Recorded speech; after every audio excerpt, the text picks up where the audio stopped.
Есть три вещи. Это тактика, стратегия и идеология. Тактика — это вот здесь и сейчас. Вот сегодня нам нужно покушать, сегодня нам нужно заполнить бюджет, сегодня нам нужно выплатить пенсии, пособия и так далее. То есть это то, как мы жили все эти 30 лет.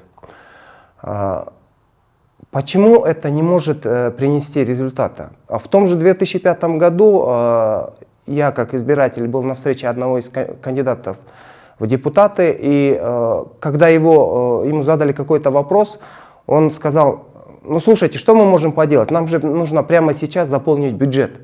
Хотя избиратель говорил: слушайте, а вот это то, что вы продвигаете, оно не принесет вред в последующем? Он сказал: нет, нам главное заполнить бюджет этого года. И вот в таком режиме мы живем уже, повторяю, на протяжении 30 лет. Мы живем одним днем.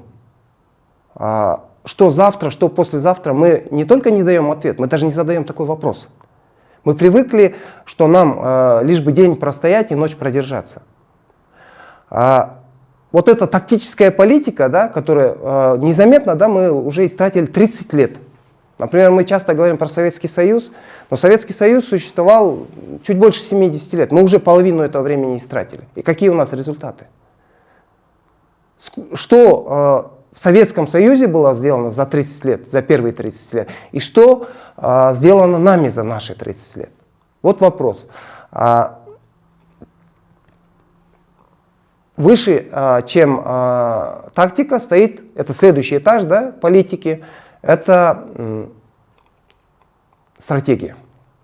При стратегическом подходе к политике уже имеется в виду, что политика даст, тот или иной политический курс даст в течение 10 лет, 15 лет, возможно, и так далее. То есть здесь уже берется более такой широкий подход, когда, принимая то или иное решение, ты взвешиваешь не только его сегодняшние, скажем, издержки, дивиденды, но и его последствия в будущем, положительные и отрицательные. Но еще более высокий уровень — это идеология. Идеология не может быть, скажем, предвыборной, да? Предвыборной может кампания, предвыборной может быть риторика. Идеология — это устоявшийся, твердый и последовательный взгляд на мир, на политику, на развитие общества и так далее.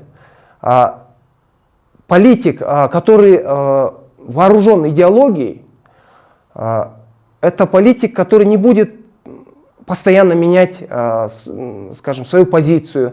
Он будет придерживаться какого-то мнения, да, или какой-то позиции, даже если она прямо сейчас невыгодна. Даже если общество вот на сегодняшний момент не понимает или не хочет это поддерживать, но он будет продолжать настаивать на этом именно потому, что это правильно. И тогда время докажет его правоту.